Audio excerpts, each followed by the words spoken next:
Well, I'm very pleased to be joined by such an esteemed panel at a time of exceptional results for tanker owners. With limited fleet growth through to 26, 27, many felt this market was ripe for a return pre the Russian-Ukraine war. But of course, this has triggered significant growth in ton-mile and became the catalyst for this return of the market. This also comes at a time as we've just been hearing of regulation change across the shipping industry, with decarbonisation affecting investment decisions and the finance that supports them. Even if those decisions are clear, asset values have risen sharply and competition for new building berths from other sectors is high. Add into all this a changing macro environment with higher interest rates and uncertainty around China's economy, and this makes for very interesting times, none more so for them for the crude sector. So the representatives from a large portion of the crude fleet, we're very pleased to hear your views. I think everybody maybe do a short introduction.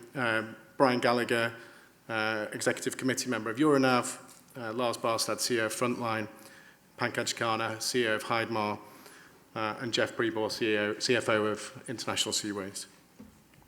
So I'd like to start with a general market view, and perhaps Pankaj, I'll come to you here first. Are we in the midst of a long-term bull market, or is this another false dawn driven by short-term geopolitical events? The IEA just published a report this morning which called for the dawn of fossil fuels and basically says that by the end of this decade, fossil fuels will be in perennial decline. While this dawn has been called for the last 50 years by many, we have never seen that so far. So, I mean, if you ask me where we are in the tanker cycle, I think we are seeing something which is slightly different than what we have seen in the past. If we go through the factors on demand and supply, demand is quite strong, consumption is high, refinery throughputs are quite strong, refinery margins are at almost $30 a barrel for certain refineries. So on the demand side, we cannot see anything negative in the, let's say, near term. And that's despite the fact that we are in a high interest rate environment. Despite that, economies are doing relatively well. The different thing this time is on the supply side. In the past, if we were in markets like what we are right now, the ship owners would be running to the yards and ordering ships like crazy. But we're not seeing that. So the order book today on the crude side is just under 4%, on the products it's 9%.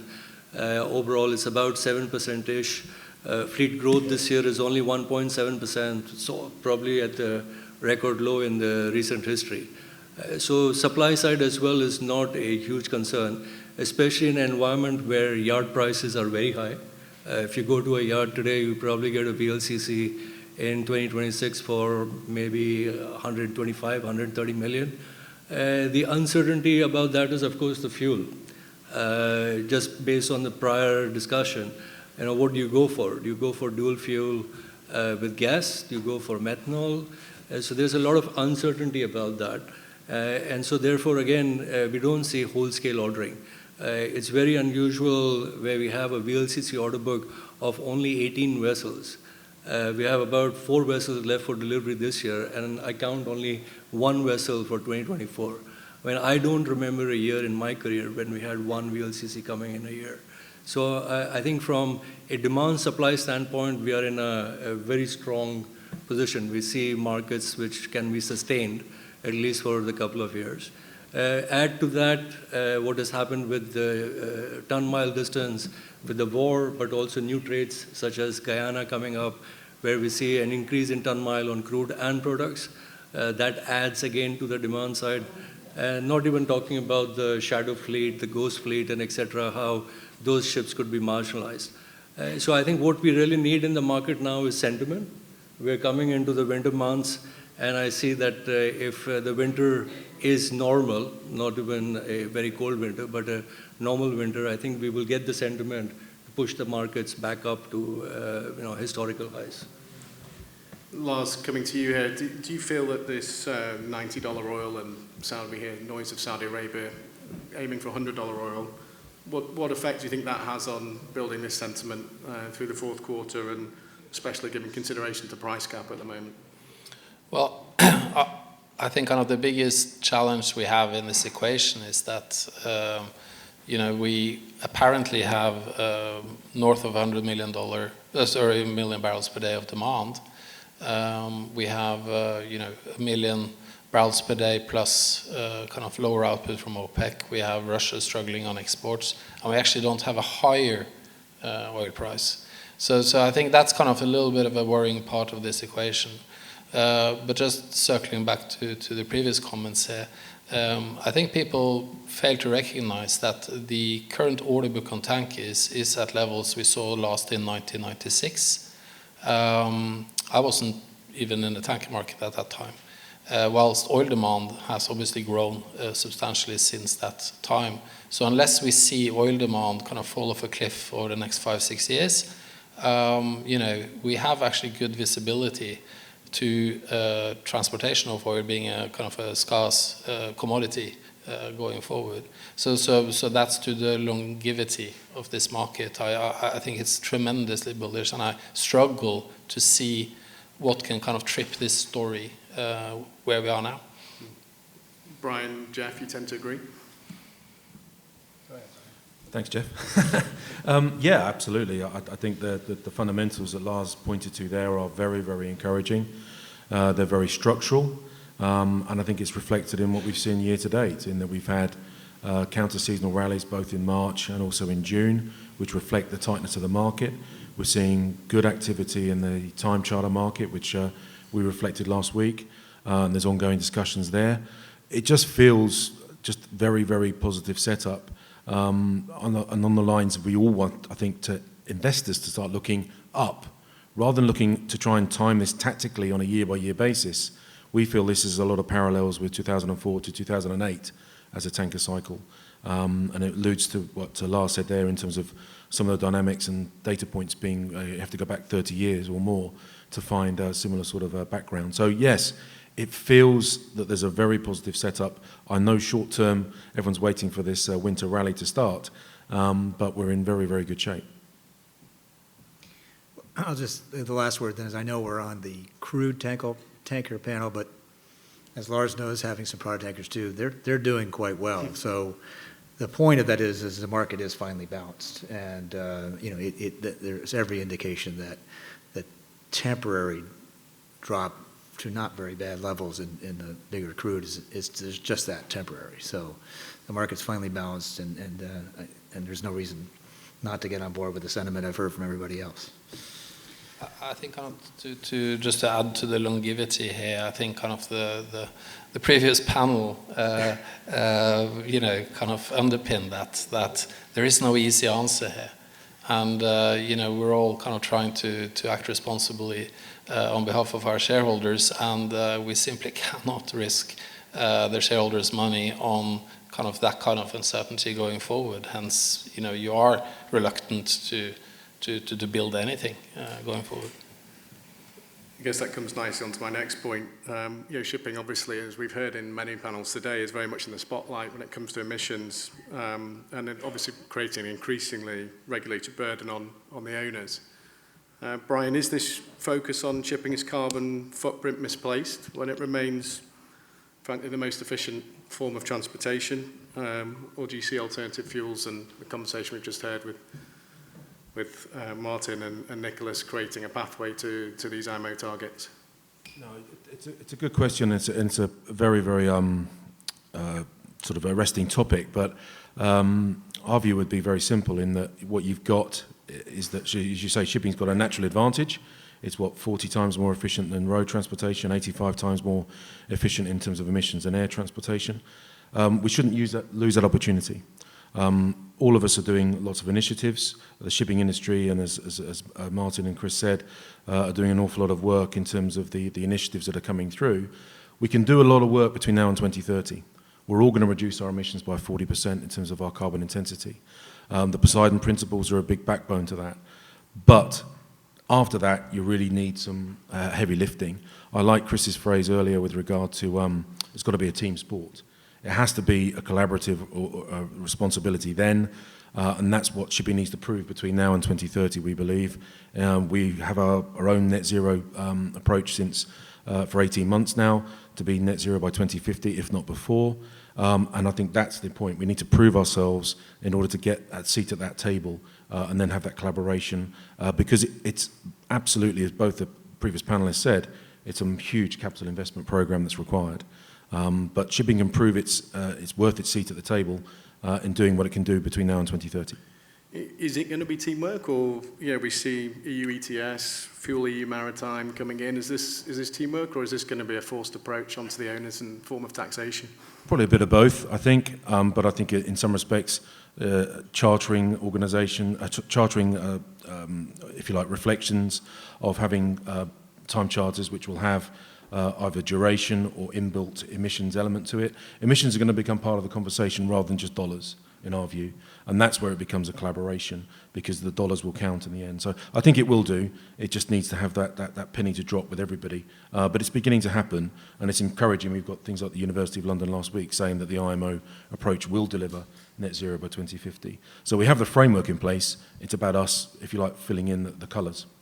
And in the short term, Lars, how do you manage that EU ETS taxation, and how do you position the fleet according to that?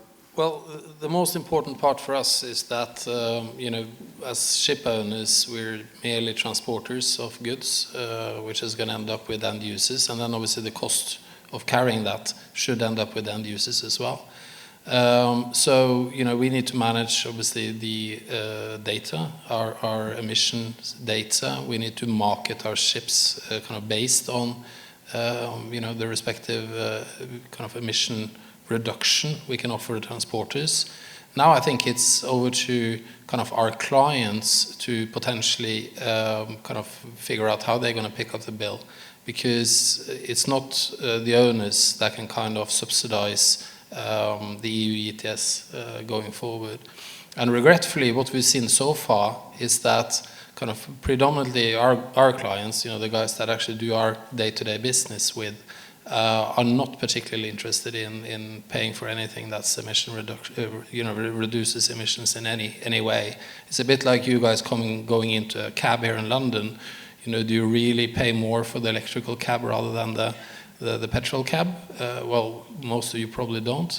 And it's the same kind of reality we're exposed to. And this is why I actually believe in the EU ETS potentially having a real impact.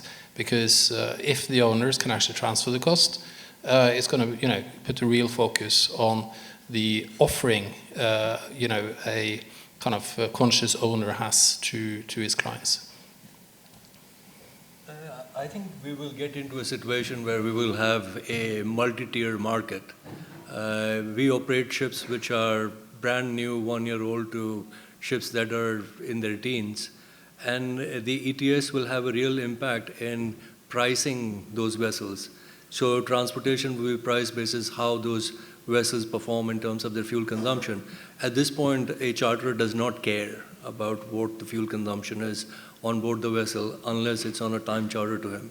And most of the transportation today is still on the spot market. I think going forward, they will start to care. And so that will create a tiered approach to rating vessels in the market, and that's how we see that the market will price vessels based on what their consumption or eventually their emissions are. And maybe just one more word. I completely agree with you, Lars, that we need customers to be more engaged on this, but there are examples, and we're fortunate to have one. We have 3 dual-fuel LNG vessels that are on a 7-year charter to an oil major. So I would encourage other customers, whether they're oil majors, refiners, national oil companies, whatever, just step up and do that as well. But I agree, we can't do it without their cooperation. I guess that leads us on, if there's uncertainty on future fuels, the direction, how to invest. There's no doubt that investment is needed. If you look at the average age of a VLCC, as I was just mentioning earlier, just over 11 years old and very little in the order book. Though with higher asset values today, how does one balance market return today against a future-proof fleet? And if you are investing today, or indeed thinking of when to invest, is that new building second-hand, or simply it's a wait and see? Jeff, we've seen you active in the new building space recently. What's the thought process there in terms of investing today? Well, I would call that the exception that proves the rule. I think that, like some other responsible owners, we achieved our fleet renewal and growth at the bottom of the cycle. So for the last 4 or 5 quarters, we've been allocating virtually all of our free cash flow to either returns to shareholders or incremental deleveraging beyond our scheduled amortization. So we really haven't been and would be relatively reluctant to make investments in assets right now, A, because we don't need to, and B, because in general they're expensive and the right capital allocation is to those other areas. But we've always said that when there's a fairly specialized, shall we say, or unique value proposition, then we will put our money there. And for us, the new buildings that we have contracted in the R1 sector fit the bill. We are spending more on them to be ready to convert in the future, and it's real money, not just greenwashing. And we factored in expenditure down the road to either carbon capture or to an alternative, we don't know which one, an alternative fuel, because we don't know what it'll be yet. We factored that into our business model and found that it met our criteria, so we moved ahead. But I think that's kind of the exception that proves the rule. And Lars, you were pretty vocal last week that today wasn't the climate for investment. What is that investment horizon from your perspective? No, it's and I've said it a few times. So on the new building side, we kind of the returns we demand in order to have some sort of kind of useful economics in ordering a new vessel, considering the delivery time, which is if you're lucky, late 2026 or early 2027. We don't see that kind of as a proposition, but obviously there might be special cases. The clear answer is you would just go out in the second-hand market and buy whatever you can get hold of. The thing is that there is nothing really on offer. Price discovery in the second-hand market, particularly in the modern second-hand market, is extremely difficult to come about. Ship owners have a tendency to either sell when they're in panic mode and about to go bankrupt, or kind of other opportunistic points in the curve. But right now, I think kind of everyone are seeing kind of the fundamental backdrop here. Most owners have had good years either in other segments or in tankers now more recently. So, people are just holding on to their assets. And this is why I've said in a few times at Frontline where, unless kind of an opportunity arises, we'll be in harvest mode here. And Brian, I guess that's the same for Euronav, obviously opportunistic, recent activity. Yeah, very much so. I mean, I think as Lars alluded to, it's the delivery schedule, which is very important for us. We've had a one-off opportunistic development where we've taken a VLCC for delivery in mid-26, but that's very much the exception. But I concur with everything Lars just said. I guess it's one thing deciding when to make investments, but we're also faced by new challenges in financial markets and with higher interest rates, initiatives such as Poseidon Principles, which we've been hearing about today. Jeff, what's your experience on the financing side of crude vessels, and how do you think that's going to affect the space going forward? Well, I was thinking about the Poseidon Principles just in preparing for this panel, and it's been really fantastic for shipping, and I don't mean that in some rah-rah way. Isn't it good to care about the environment? Of course we do, but just think back.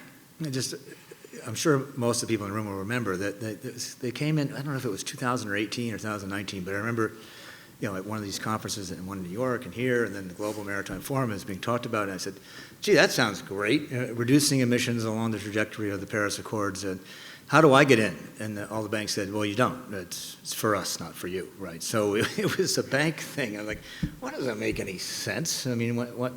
But then we found a way, which was to work with our banks to put sustainability clauses into our bank loans, and we did that beginning in 2020, and it's pretty commonplace nowadays. It's very convenient to have the Poseidon Principles there with a framework to do that, which allows us all to further our ESG agendas, which is a good thing in itself. But it's even better than that, which is if we looked at, say, the offshore sector, which can't attract capital, bank capital, particularly out of Europe, is not able to be allocated to certain sectors of the industry, of the energy industry.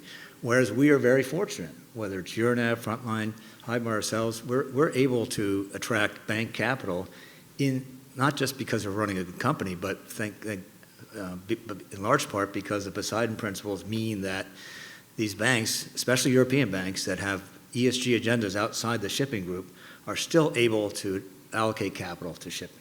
And that's, we're very fortunate. So that's my view on the Poseidon Principles, that have been a good thing.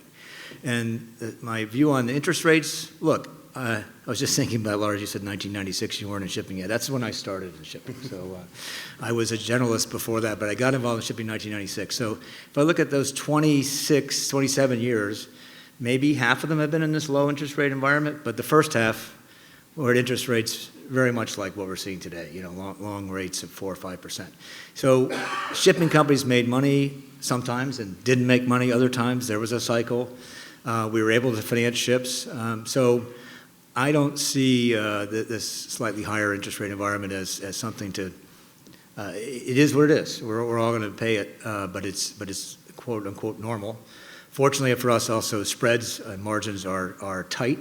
So whether it's the bond market or the margin in the shipping loan market, we're able to, many of us are able to borrow at very favorable spreads over a higher base rate. So I think it's all very manageable.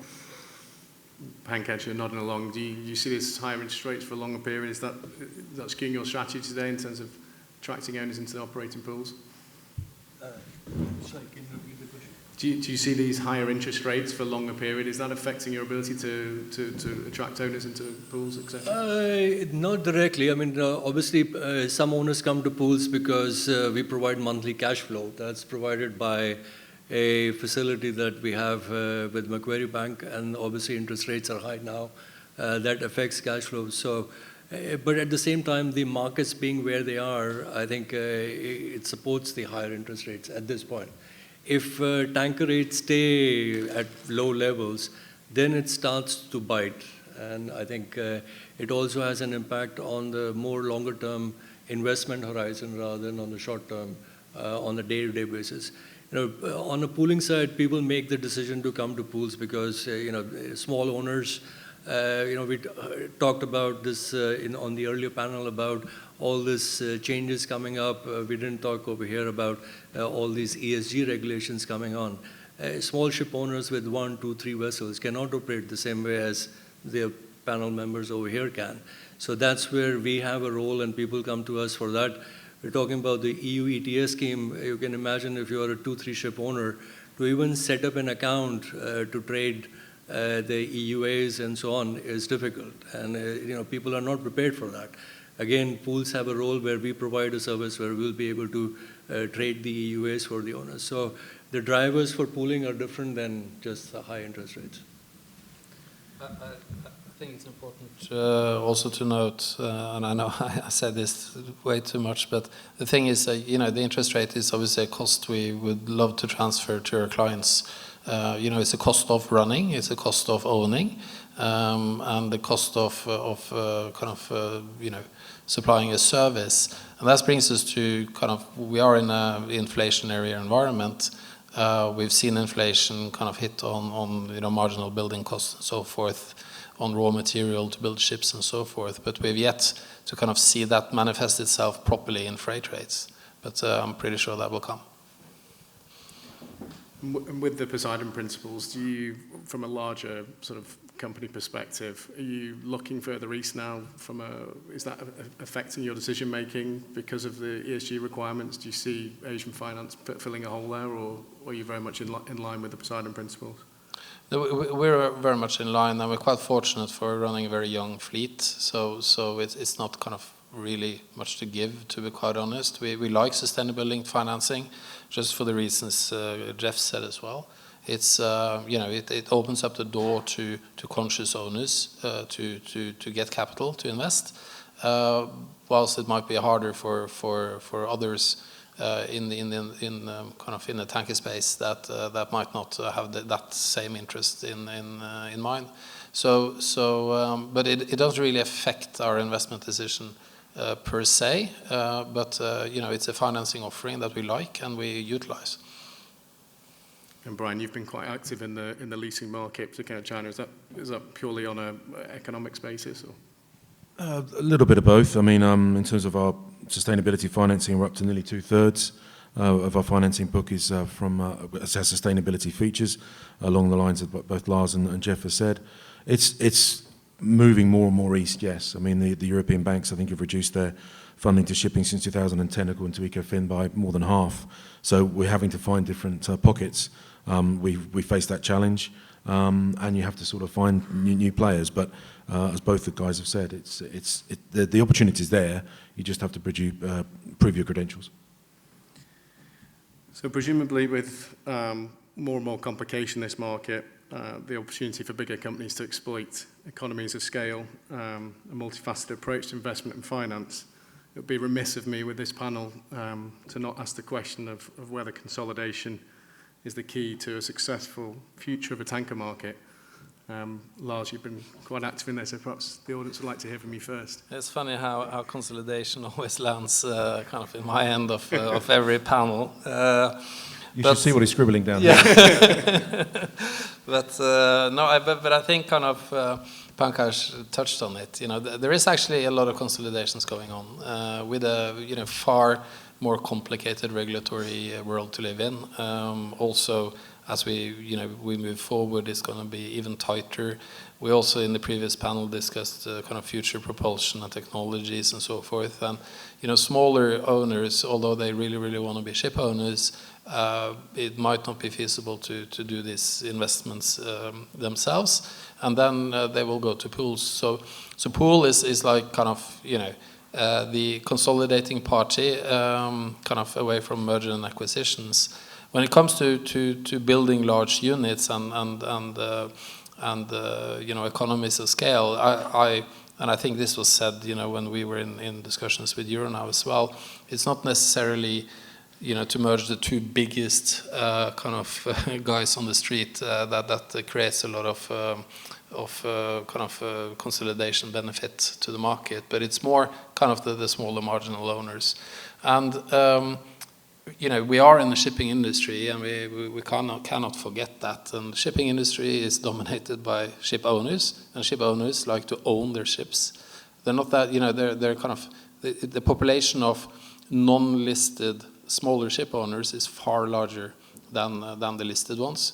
So it's just in the natural kind of DNA of shipping that the consolidation is very difficult to achieve. So we end up having 70 counterparties kind of within a couple of weeks in the Aframax market. And whether if we can do something about it, I don't know. But as long as everybody kind of work out of the same knowledge base, I think that's the kind of probably one of the larger benefits of consolidation is that tankers has historically been an extremely non-efficient market where information is not shared at all, and particularly not between cargo holders and ship owners. That's still the case, but there is a lot of tools out there in order to make a more qualified decision, and we tend to see that the larger outfits are able to make the more qualified decisions rather than the smaller ones. And that would benefit a lot by consolidation. Brian, a number of things really. I mean, again, without wishing to repeat what I said earlier, I agree with a lot of what Lars's points. I mean, on the commercial consolidation, we were the founder in 1999 of the Tankers International Pool. We're a very big fan of pooling arrangements. That's a relatively low-risk way, which Jeff and his VLCCs are involved in that. And Lars, as company, has been involved in the past on a joint venture basis. So there is consolidation opportunities. Everyone looks at the M&A and looks at the opportunities there.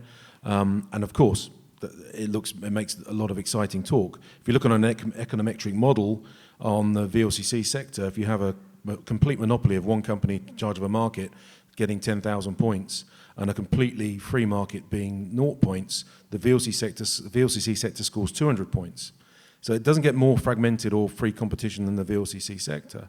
So as Lars has said, there's opportunities that consolidation, and it's not a coincidence that the bigger companies make better returns. But again, as he said earlier, it's got to be done at the right price. It has to be done on the right forum and the right structure. And I'm sure you're all aching to know some conversation on our own situation. We've got two very big shareholders. Lars is the third biggest, so I'm very conscious he sat next to me. But seriously, the two biggest shareholders, one of them's got a 50-year track record investing in shipping, with a very successful track record, and not just in tankers but other shipping segments. And the other major shareholder has got 50 years experience and helped found Euronav initially. They know the value of every nut and bolt of the company. So shareholders shouldn't be concerned about that. Their interests are more aligned than most other companies that are out there in shipping or other sectors. So consolidation, we have always believed, is a good thing. I've been at Euronav for 10 years. I've been lucky enough to be a part of two transactions, the Maersk transaction in 2014 and the Generate transaction in 2018. And it does work, but it doesn't have to be M&A. It can also be via the pools. But it has to be done in the right structure and at the right price. I would just want to say that the small ship owners have made a lot of money and they're not going away. You look at what's happened in dry cargo over 21, 22, all those guys want to become tanker owners.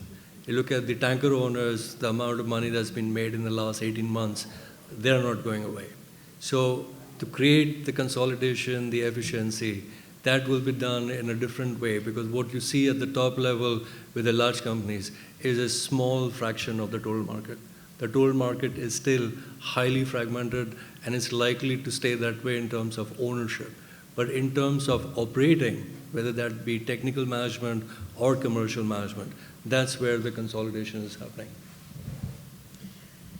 I agree with that. And just a quick history lesson, since a couple of people have mentioned it, Tankers International, founded in 1999 by, as you say, Euronav, I think Maersk at the time, our predecessor company, OSG, and Lars, I think it was Frontline, right? And I think it was hatched up in part to be the grandest M&A deal ever. And when people realized that that was just not going to happen, they said, let's do something more practical that we can do. Let's pool our resources and achieve a degree of consolidation. And it's been quite successful. So that's the history lesson. And the other thing I think is when this question gets asked, it's always with the inference that, gee, there hasn't been any consolidation or there hasn't been enough. Well, there will be more, but there has been a lot. You know, there has been a lot. Brian mentioned it. I worked at Genmar. Genmar became, when I became a banker, I helped Genmar become Generate. And then Euronav came along and we split it up between the two of us. And so I think you've got some ships, Brian, that I may have financed when I was CFO of Genmar. I'm not sure. But, you know, so, and it's to your point, Pankaj, as a private owner, you don't need to consolidate ownership so you can get the benefits in a pool. If you're publicly listed, though, there is a benefit to scale in terms of the size of the company and trading liquidity and attracting more investors. It was talked about at the panel before lunch this morning. We just still are a subscale industry in terms of the public trading of tanker shipping as well as dry bulk. So there is a benefit to further consolidation, which I think will be better liquidity and better valuations. So there has been a lot. There will be more. So the good news is that we can reconvene in a year's time. It looks like we'll be the same panelists, not combined. And sounds like good markets ahead. So thanks again to the panelists, and hoping everyone enjoyed the discussion.